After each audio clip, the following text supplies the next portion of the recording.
So I want to let you know right off the bat that I am really uncomfortable making this video.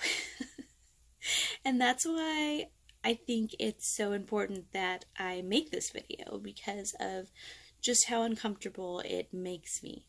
It's part of my growth as you continue to peel the layers of yourself. The more healing work that you do, even the more healing work that I do, or sessions that I have on others, seems to also help me pull or remove more layers from myself that I sometimes don't realize exists or is still hanging around. And so there's something that I keep thinking about, and it's going over and over and over in my head. And I know that if I don't do this video and I don't share this, it's going to just keep getting worse. And as you'll find with intuitives, channelers, people that do energy work, of course you have the choice to not do it. You have the choice to not shine your light and to not practice this work.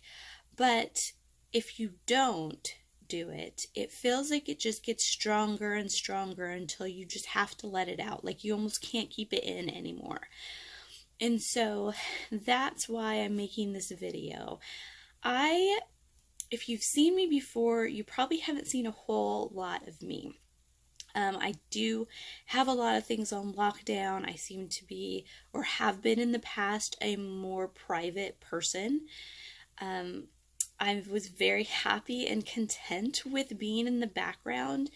Even some of the sessions that I do energetically, from a distance are easy for me to not have to show up. It kind of gives me a little bit, helps me or allows me to be in the background a little bit more.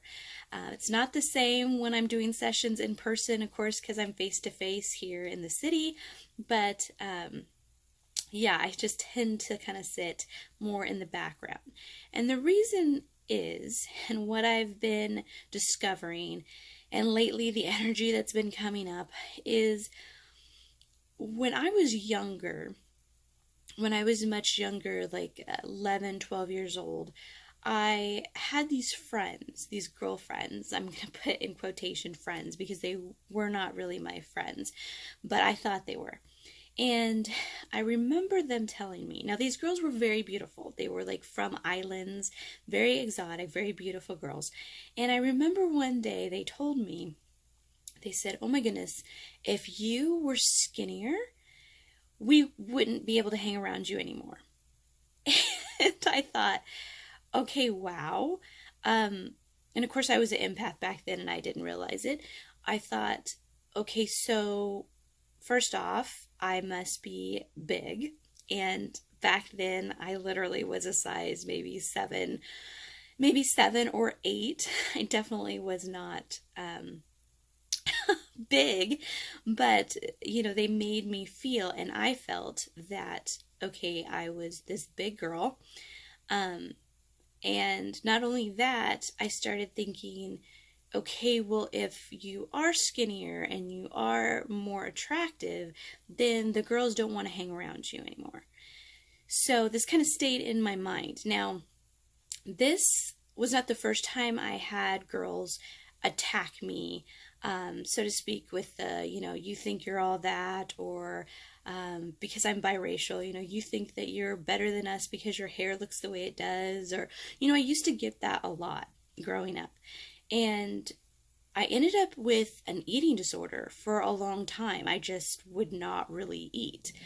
And it led to getting attention from men or from boys. So I ended up finding myself in some pretty scary situations with older boys, men. And then when I was 17, I was actually sexually assaulted in a hotel room, and I didn't even tell my parents because I thought I was going to be the one that was in trouble because, I let this person in.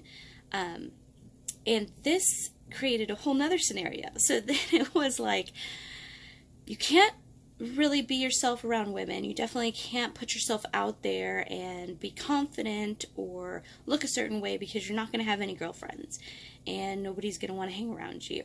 And then on the flip side, if you do stick yourself out there, or you are thinner or more attractive, whatever you want to say, then you're going to get the attention from men, and you're going to be put in situations where you're going to be unsafe and assaulted. So this is how I was raised, and with a mind of a child, because like I said, this is all under the age of 17, I just held on to that.